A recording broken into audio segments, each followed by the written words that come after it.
Türkiyə çarənin geniş yayılan üsullarından banka qoymaq müalicə məqsədi ilə istifadə olunsa da, nəticəsi çox vaxt gözlənildiyi kimi olmur. Bu üsulun faydası ilə bağlı fikirlər isə müxtəlifdir. Bəs yaxşı, vətəndaşlar necə düşünür? Bu metod doğrudan da kömək eləyirmi, yoxsa sadəcə illərlə formalaşmış bir vərdişdir?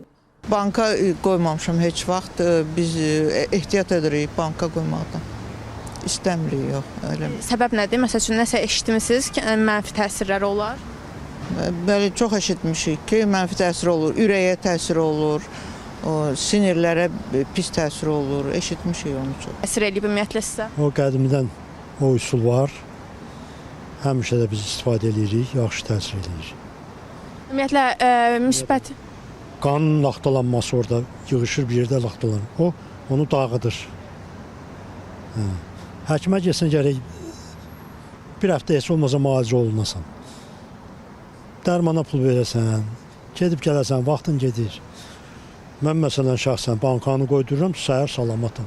Sovet vaxtında mənim də 60 yaşım var. 10 yaşdır, hardasa 15 yaşından mama üçün qoymuşam. Amma indi yox, istifadə eləmişim. Amma o vaxt kömək elədi. Soyuq dəymə, nədirsə kömək eləyib. Əsasən, nə xeyrlərini görmüşsünüz, məsələn, banka qoyandan sonra? Öskürəndə elə ya soyuq dəyir, nədirsə ona kömək eləyir. Mən elə bir təcrübəmdə mənim qonşum var idi. O dedi ki, atama banka qoyduq, elə bankanın altında canı çıxdı. Ola bilsin ki, ürək xəstədir, götürə bilməz elə şeyləri. Ona görə mən yaxşı baxmıram onu ki, evdə banka qoyurlar, qan götürürlər, nə bilim mən neyim. Xalq təbabəti tərəfdarları hesab edirlər ki, bu üsul illərin sınağından keçib və zərərsizdir.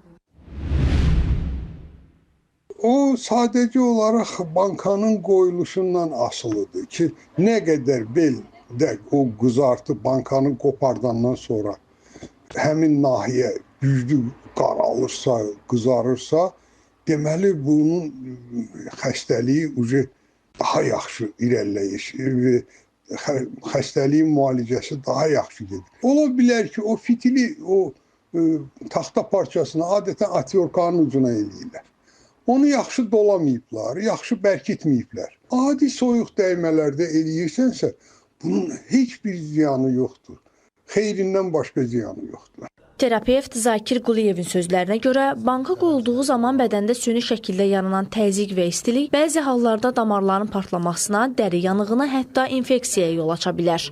Xəstələrə bir Türkiyə çarə metodlardan biri olan banka dediyimiz proseduranın olmasıdır ki, yəni bir düşünün, bir insanın banka qoyarkən bir ailədə və yaxud hətta bəzən də olur ki, qonşular arasında eyni banka dövr edir və düşünün, bir insana banka qoyarkən o banka ondan o birisinə keçərkən infeksiyon xəstəliklərin necə də yayılmasına şərait var.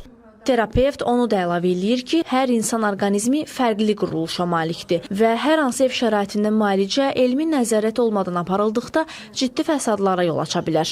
Bir çox vaxt vətəndaşların evdə həkim nəzarəti olmadan öz başlarına hər hansı bir tibbi proseduranın yerinə yetirildiyini görürük biz və bunun da fəsadları bir çox zaman xoşa gəlməz, hətta bədbəxt hadisələrin nəticələnə bilər. Çünki bəzən biz xəstəxana daxilində belə xəstəyə tibbi prosedura edərkən onun ağırlaşmasının qarşısını almaq çox çətin olur. Hətta ağırlaşma baş verəndə isə o xəstəni həyata qaytarmaq olduqca çətin olur. Klinika daxilində prosedura edərkən mütləq şəkildə burada sanitariya qaydalarına əməl olunur. Xəstənin təhlükəsizliyi maksimum dərəcədə qorunur. Amma ev şəraitində isə biz bunu edərkən çox təəssüflər olsun ki, bunu çox vaxtı qoruya bilmirik. Mütəxəssislər bir daha xəbərdarlıq eləyirlər ki, sağalmaq ümidi ilə elmi bilikdən uzaq addımlar bəzən əks nəticə verə bilər.